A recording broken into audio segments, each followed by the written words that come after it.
তোমরা তো জানো না কখন তোমরা মরবা। শোনো, তুমি অপরাধ করিও যদি তোমার মনে হয় আল্লাহ তোমাকে দেখে না, তখন করিও। তুমি অপরাধ করিও যদি তোমার মনে হয় আল্লাহ তোমাকে জিজ্ঞেস করবে না, তুমি নিশ্চিত বেঁচে যাবা।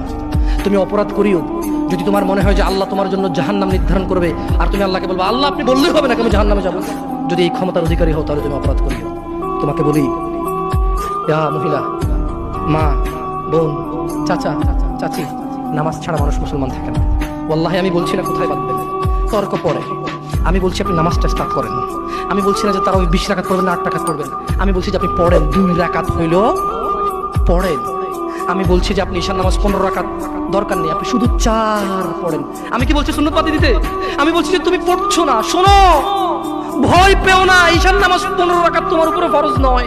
আমি তোমাকে না করছি না 15 রাকাত পড়তে। আমি বলছি যে তুমি নামাজই পড়ো না, 4 পড়ো। এই 4 রাকাত ঈশা না পড়লে তুমি মুসলিম নও।